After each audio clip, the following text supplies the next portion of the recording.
Guys, चलो भाई बाकी का जो कंटेंट है वो हम शुरू कर देते हैं, जो भी बचा हुआ था। Where we are.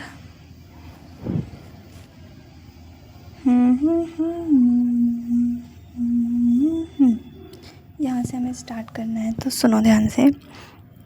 What is the key conclusion of Avery MacLeod और मैकार्टी? आपको याद है इससे? ऑस्वाल्ड एवर्टी, मैकैलिन मैक्लाइड और कैलिन मैकार्टी और कॉलिन मैक्लाइड। उनका क्या की कंक्लूजन था कि DNA is hereditary material as transformation was inhibited by DNase treatment. अच्छा, एक और बताओ, एक अनइक्विवोकल जो प्रूफ था वो किसने दिया था? अल्फ्रेड हर्शी और मार्था चेस ने दिया था, है ना? क्योंकि इससे ना लोगों को कुछ डाउट थे कि प्रोटीन तो इतने टाइम से माना जाता है प्रोटीन को कि बहुत सारा, क्योंकि वो एक हेट्रो है, होमो नहीं है, तो लोगों को वो लगता था कि वो सबसे ज़्यादा आई थिंक उसे होना चाहिए। लेकिन जब बहुत अच्छे से जब उन्होंने क्या बोलते हैं सल्फ़र और फॉस्फोरस का दिखाया ना, तो उससे कंफर्म हो गया कि हाँ भाई डीएनए ही है। तो अनइक्विवोकल प्रूफ उन्होंने दिया, लेकिन हाँ डीएनए ही ट्रांसफॉर्मेशन मटेरियल है, वो प्रूफ इन्होंने भी दिया था। लेकिन बिल्कुल सटीक बैठने वाला प्रूफ जो है वो उन्होंने दिया था, ठीक है। How many of the following sex determination mechanism correctly matched? देखो, अगर मैं यहाँ बात करूँ, ग्रास ऊपर एक्स होता है, वेरी वेल नो। बर्ड से डब्ल्यू होता है जी, ये भी हैप्लोडिप्लॉइडी होता है, सारे के सारे करेक्टली मैच है, ठीक है। अगर मैं आगे बात करूँ, match the recently extent species, इस हिसाब से अगर हम देखें विद देयर जोग्राफिकल लोकेशंस, तो बहुत इसी से पता है। मैंने एक चीज़ हमेशा अपने माइंड में बिठा दी थी कि जो थैलासाइन है ना वो ऑस्ट्रेलिया है।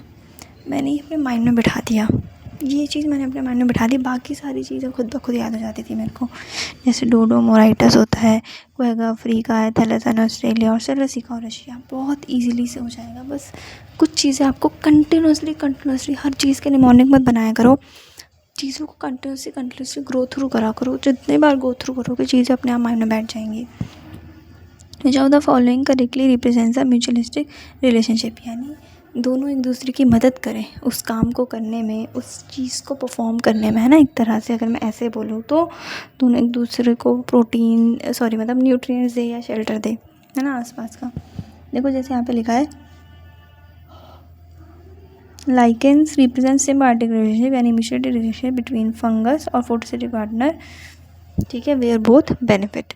जैसे इसमें ना हम साइनोबैक्टीरिया भी लिखते हैं कभी कभी और एल्के भी लिखते हैं, ये चीज़ एक जगह मेंशन है। और एक और चीज़, इसमें फाइकोबिएंट और माइकोबिएंट कौन होता है बताओगे? चलो कमेंट करना। बाकी अगर मैं देखें, who were the 3 scientist who independently discovered the Mendel's principles of inheritance in 1900? भाई ये तो बहुत ईजीली है ना, बहुत ईजी है। Hugo de Vries, Carl Correns, Erich von Tschermak. बहुत इंपॉर्टेंट भी है, बहुत ज़्यादा क्वेश्चन पूछा भी जाता है ये वाला, बहुत ईजी भी है। Next, identify the incorrect statements regarding the pollination in different plant species. सुनो, हमें ध्यान से सुनना, इनकरेक्ट क्वेश्चन पहले पढ़ा करो। अब नॉर्मली देखते हैं, पता है क्या करो, पहले क्वेश्चन पढ़ो, पूरा क्वेश्चन पढ़ो, फिर आंसर खोजो। लेकिन उस आंसर को खोजने से पहले एक और बार क्वेश्चन पढ़ो। क्या पता वो क्वेश्चन आपको कुछ और डायरेक्शन में पूछ रहा हो और आप कुछ और दे रहे हो। जैसे यहाँ देखो, if both male and female flowers are present on the same plant, जैसे कि कैस्टर और मेज, मोनोशियस, हाँ जी। तो you very well know autogamy का मतलब अगर मैं बात करूँ तो सेम ही होता है। और जिटोनोगैमी का मतलब होता है कि देखो, अगर मैं बात करूँ तो जेनेटिकली वो अगर मैं बात करूँ तो क्रॉस पॉलिनेशन नहीं है, सेल्फ पॉलिनेशन ही है, बट फंक्शनली क्रॉस है। तो यानी ये दोनों ही एक तरह से सेल्फ हो गए, है ना, अगर मैं जेनेटिकली बात करूँ तो अगर दोनों अगर सेम प्लांट पे ही हैं, सो बेसिकली आप ऑटोगमी प्रिवेंट कर सकते हो पर जिटोनोगमी नहीं, है ना, क्योंकि सेम प्लांट में एक फ्लावर से दूसरा फ्लावर तो जा सकता है ना। हाँ ठीक है, फिर तो ये चीज़ इन सेवरल स्पीशीज़, जैसे कि papaya, mail and female flower different plants में होते हैं। तो अगर डिफरेंट ही प्लांट है तो ऑब्वियस है एक से दूसरे प्लांट में जाना है ना, तो ये जेनोगैमी है ना। तो ये जेनेटिकली भी क्रॉस पॉलिनेशन हुआ, तो यानी दिस कंडीशन प्रिवेंट्स बोथ ऑटोगमी और जेनेटिकमी। बिल्कुल सही, इन्होंने तो इनकरेक्ट पूछा है। बोथ स्टेटमेंट्स आर करेक्ट, बिल्कुल सही आंसर ये बोलोगे आप, both statements are correct. Next अगर मैं देखती हूँ, which of the following statement best describe broadly utilitarian argument for biodiversity conservation. पता है यार, कुछ चीज़ें बारीकी से समझना बहुत ज़रूरी होता है, ठीक है, ध्यान से समझना। मैंने आंसर कैसे पकड़ लिया था, बिल्कुल देखो, नैरोली यूटिलिटेरियन, ब्रॉडली यूटिलिटेरियन और एथिकल, इन तीनों में क्या क्या स्टेटमेंट एनसीईआरटी मेंशन करता है उसको अपने माइंड में बिठाओ, तब चीज़ें याद होंगी। जैसे कि नैरोली में क्या बात करी है, जो वो प्लांट हमें देता है, जैसे फूड, पाउडर, फाइबर, रब, गम, ये सब। लेकिन ब्रॉडली यूटिलिटेरियन में पॉलिनेशन, ऑक्सीजन, वो इन्वायरमेंट। और अगर मैं एथिकल की बात करती हूँ, तो एथिकल में ये फ्यूचर से रिलेटेड भी चीज़ों को बात करता है और बाकी जो ऑर्गेनिजम्स है उससे रिलेट भी करता है ये। देखो सुनो, ब्रॉडली में बात करें तो biodiversity provides essential ecosystem services such as oxygen production, pollination, climatic regulation, waste decomposition which are crucial for human survival. यही चीज़ की बात कर रहे हैं। बायोडाइवर्सिटी हैज़ एस्थेटिक और cultural significance making it conservation important for future generation. और ये फ्यूचर जनरेशन की बात कहीं से ब्रॉडली में नहीं आती है, ये फ्यूचर जनरेशन की बात एथिकल आर्गूमेंट में शेयर करी गई है। Biodiversity should be conserved only when it has direct economy, जैसे मेडिसिनल प्लांट्स, ये तो नैरोली यूटिलिटेरियन का है। Conserving biodiversity is necessary because each species has intrinsic right, ये एथिकल का है, इंट्रिंसिक राइट वाला, ठीक है। नेक्स्ट आओ, हर चीज़ को समझना बारीकी से ज़रूरी होता है बच्चा।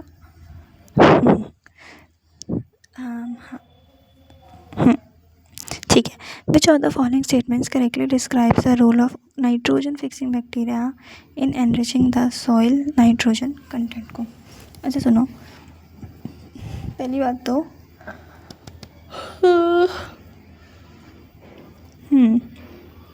मेरे को इसमें थोड़ा सा डाउट हो रहा था। देखो, बायोलॉजिकल नाइट्रोजन फिक्सेशन करने के लिए क्या क्या चीज़ें होती हैं। फ्री लिविंग भी कर सकता है, सिम्बायोटिक रिलेशनशिप भी कर सकते हैं, डायइसोट्रॉप्स भी कर सकते हैं, चाहे वो बैक्टीरिया हो चाहे वो आर्किया हो, ठीक है। तो फिर देखो, सिम्बायोटिक बैक्टीरिया जैसे राइजोबियम फिक्स करता है atmospheric nitrogen into organic compounds inside the root nodules, समझे।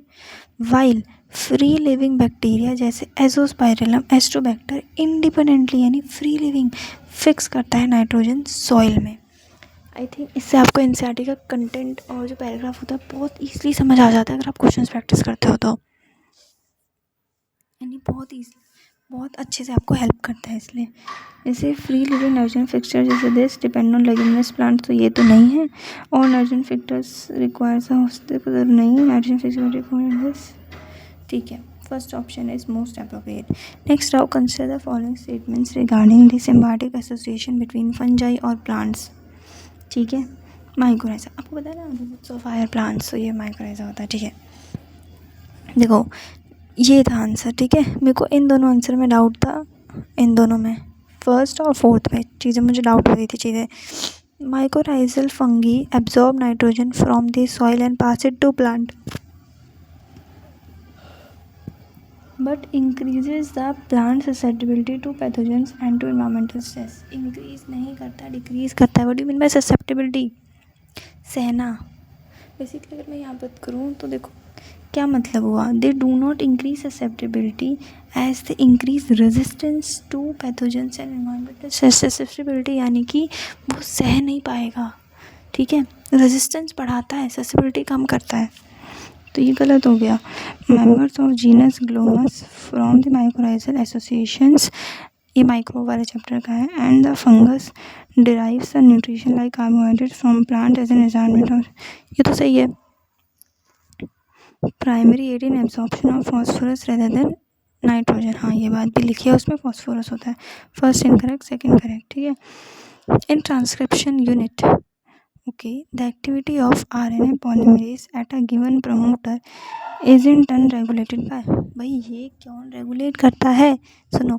इंटरेक्शन ऑफ एसेसरी प्रोटीन जैसे सिग्मा एंड्रो प्रमोटर और वो मतलब वो होता है ना, इनिशिएट करता है और टर्मिनेट करता है, वो वाले factors which influence its ability to recognise the start sites. ठीक है, क्लियर है ये चीज़ें। रेगुलेटरी जीन्स मतलब एक्टिवेटर, रिसेप्टर, रिप्रेसर, ये सारी चीज़ें भी होती हैं। ठीक है, नेक्स्ट अगर मैं आती हूँ, the exact chemical nature of transforming principle of Griffith experiment was experimentally determined by. सुनो ध्यान से, मैं थप्पड़ मार दूंगी अगर तुमने ध्यान से समझा नहीं। उन्होंने एक्सपेरिमेंट करके, किसने बताया था? तो दोनों ने बताया था एक्सपेरिमेंट करके। भाई अनइक्विवोकल प्रूफ हमें बाद में दिया था अल्फ्रेड हर्शी मार्था चेज़ ने, लेकिन दोनों ने ही एक्सपेरिमेंट करके ये चीज़ शो करी है कि डीएनए ही ट्रांसफॉर्मिंग प्रिंसिपल है। तो ये दोनों ही करेक्ट हैं। They do explain that DNA is a genetic material but not all convince. ठीक है, transforming principle as inequivalent proof establish to explain that DNA is a genetic material. सब इससे राजी थे, वो इन्होंने बताया था, लेकिन दोनों ने ही एक्सपेरिमेंट करके चीज़ प्रूफ करी थी ना। नेक्स्ट आओ, which of the following statements about DNA structure is incorrect?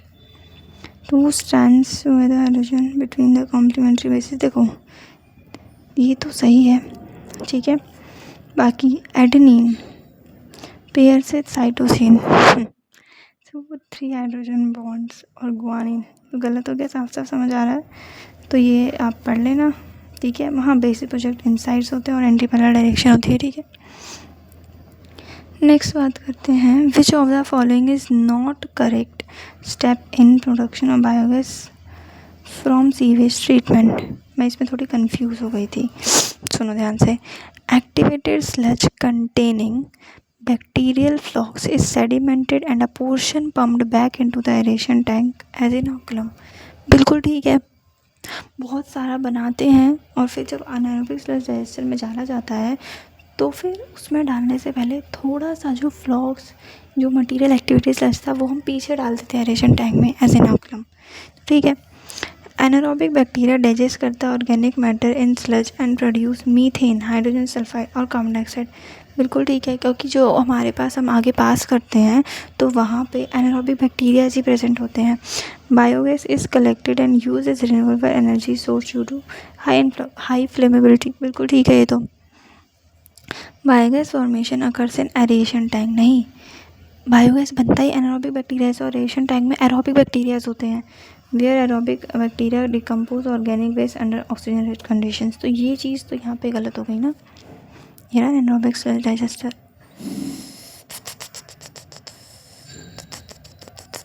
ये देखो एनारोबिक स्लज डाइजेस्टर, ठीक है। नेक्स्ट यहाँ पे सुना, which of the following is not a component of transcription unit? Operator, ये वेरी वेल नॉर्मली हम बात करते हैं promoter, terminator, success gene. Operator कहाँ का ऑपरेटर? लैक ऑपरेंस इन सबका होता है। Operon, the microbe is widely used in production of cholesterol lowering drug called statin, Monascus purpureus. ये नाम सुनते ही मेरे माइंड में आ जाता है मोनेस्कस परफ्यूरिस। एंजाइम दैट इनहिबिट, देखो इट इनहिबिट्स द एंजाइम, ये आपको याद करने की ज़रूरत नहीं है, which involve in cholesterol biosynthesis, ठीक है, मोनेस्कस परफ्यूरियस। नेक्स्ट आओ, क्लियर नहीं है क्या इमेज? मैं पढ़ रही हूँ, सुनो ध्यान से। What percentage of photosynthetically active radiation many PAR do plants capture which sustains the entire living world? 2 से 10%, whatever it is, PAR, ठीक है। 50% ही होता है जिसका 2 से 10% ही वो सस्टेन कर सकते हैं। The standing crop is measured as the biomass और number of living organism per unit area at given time, ठीक है। सुनो ध्यान से, the biomass of species is more accurately measured in terms of dry weight rather than fresh weight। बिल्कुल ठीक है, और यहाँ पे कोई assertion रीजन नहीं था, स्टेटमेंट 1 स्टेटमेंट 2 था, ठीक है। नेक्स्ट आओ, क्या बोला यहाँ पे? आइडेंटिफाई करो करेक्ट स्टेटमेंट। देखो मैं अगर प्रॉपर समझूँ तो मैं ऐसे याद करती थी, RNA1 मतलब 3 चीज़ें। क्या? बिल्कुल हर चीज़ को क्लियर रखोगे बहुत ईजीली हो जाएगा। देखो हमेशा बिल्कुल इजी से चला करो, जैसे RNA1 पॉलीमरेज 3 चीज़ें होते हैं, ठीक है। तो ये जो RNA है 3 चीज़ें का मतलब मैं कैसे समझती थी, ऐसे हाँ ठीक है, 28S 18S और 5.8S, ठीक है। RN2 मतलब mRNA और HNRNA। HNRNA से बाद में ये बनता है। RNA पॉलीमरेज थर्ड का मतलब tRNA, 5sRNA और sRNA। ठीक है, आपको करने से याद करना होगा, हो जाएगा। नेक्स्ट देखो, the standing crop is measured as biomass और number of living organism per unit area at given time. अच्छा ये तो हो गया ना। ठीक है, आगे सुनो। Secondary productivity refers to the rate of which consumer assimilate new organic matter which is derived from food। बिल्कुल सही है यार ये बात। सेकेंडरी प्रोडक्टिविटी मतलब बाद वाली। Secondary productivity is always lower than primary productivity because energy is lost at the eostropic level due to respiration and metabolic। ठीक है, अगर आप एनसीईआरटी के कंटेंट को ध्यान से पढ़ोगे तो आपको सारे पॉइंट्स क्लियर होंगे। देखो, what does the fitness mean to Darwinian evolution, मतलब ज़्यादा स्पीशीज छोड़ के जाना। Fitness refers to organism ability to survive and reproduce successfully in given environment. बिल्कुल ठीक। Which of the following is correct regarding reproductive processes. देखो, parturition refers to process of child birth. ठीक है, gestation is a period of embryonic and the foetal development inside the mother womb. ठीक है, next देखो यार, identify the incorrect statement. Seaweeds and a few plants existed probably around 1320 million years ago. नहीं, ऐसा नहीं है, उसमें कुछ 350 मिलियन ईयर करके या 320, मुझे इतना प्रॉपर एग्जैक्ट डाटा याद नहीं है, 350 320 ऐसे करके कुछ था। जॉलेस फिश का 350 है। फिश कील एंड क्लान caught in South Africa in 1938 was believe to be extinct an example of dolphin. Largest dinosaur rex 20 feet huge. ठीक है, तो दिस इज़ योर आंसर।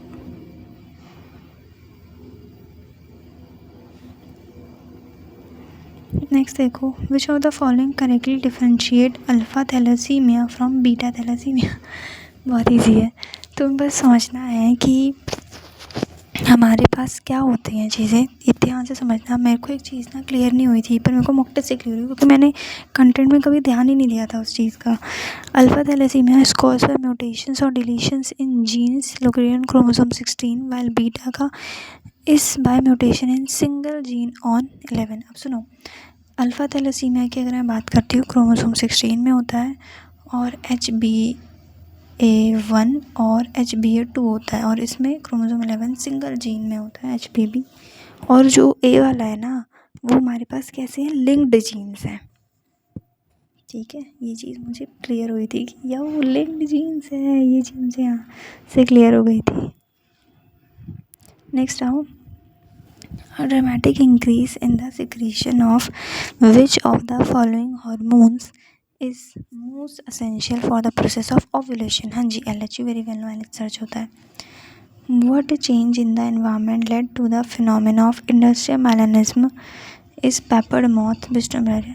हाँ जी, ये रहा, deposition of soothe on trees during the industrial revolution. और बाकी ये सब चीज़ें नेचुरल सिलेक्शन का ही वो होता है कि क्यों ब्लैक वाले बाद में बढ़ गए और वाइट वाले कम हो गए। ठीक है, पहले दोनों थे ना, तो नीचे ने ब्लैक वालों को सेलेक्ट किया।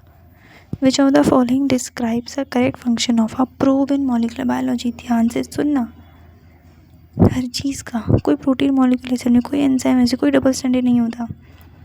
Single standard DNA RNA molecule tagged with radioactive marker that hybridises with the complementary DNA sequence followed by detection using autoradiography. पता है होता है क्या, कि प्रोब ना उसी चीज़ से बनाया जाता है जो हमारे पास पहले से ही है ना। आप ऐसे समझो कि मेरे पास कोई मॉडल है और मेरे को किसी चीज़ को स्टडी करना है, जैसे मान लो मुझे ह्यूमन में किसी चीज़ को स्टडी करना है, तो उसके DNA कंटेंट जो सबका मोस्टली होता है ना, वैसे ही लिया जाता है ना।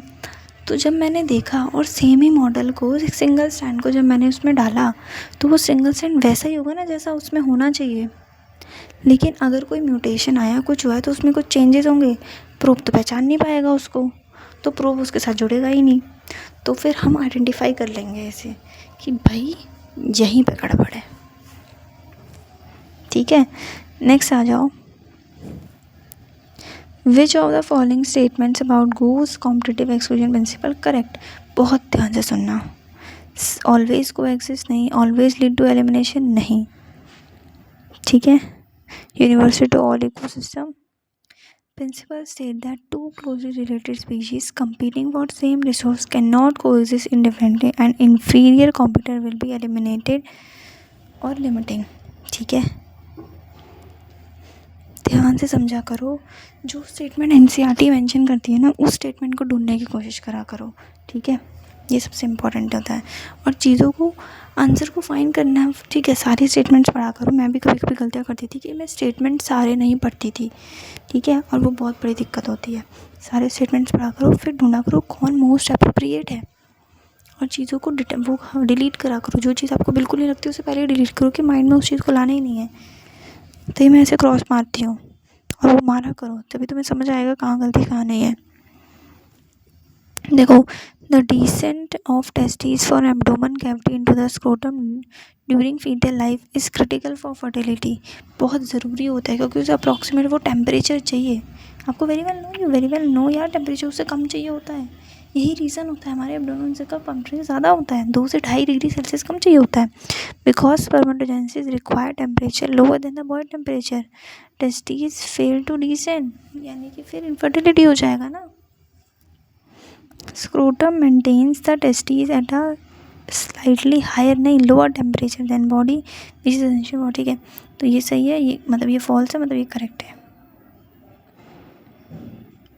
विच of the flow statements is are correct regarding intracytoplasmic sperm injection ICSI, यानी हम डायरेक्टली उस स्पर्म को फ्यूल के न्यूक्लियस से एग के न्यूक्लियस से फ्यूज़ करवा रहे हैं, यानी इंजेक्ट करना है एक single sperm directly into the ovum. Laparoscopy not in ES, हाँ ठीक है। ये जो यहाँ पे लिखा है ना लेप्रोस्कोपी वाला, लेप्रोस्कोपी ECSI में यूज़ नहीं होता, ठीक है। Involve transfer of single sperm, ठीक है, लेकिन लेप्रोस्कोपी नहीं आएगा। और इन विट्रो क्योंकि हम लैब में करते हैं, ठीक है। फर्स्ट स्टेटमेंट चाहिए सिर्फ। Which of the following best describes the metastasis as a property of cancer cells. Metastasis मतलब फैलना, इधर उधर नेबरिंग सेल्स को फैमो करना, ठीक है। देखो, rapid uncontrol growth at original tumour without spreading at other parts, without spreading other, भाई क्या बोल दिया, डू नॉट स्प्रेड क्या बोल दिया, separation of tumour growth, immune system.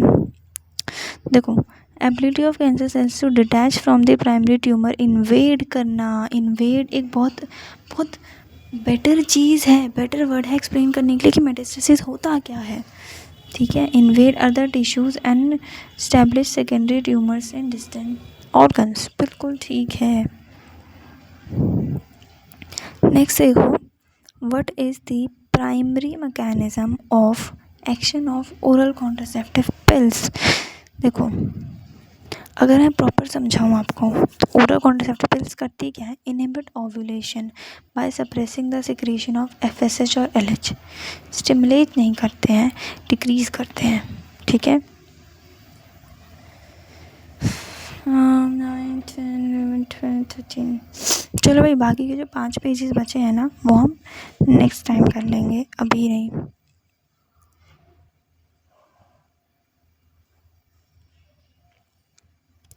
अभी के लिए इतना काफ़ी है। आशा करती हूँ आपको समझ आएगा। चलो बाय बाय, अच्छे से कर लेना सारी चीज़ें रिवाइज।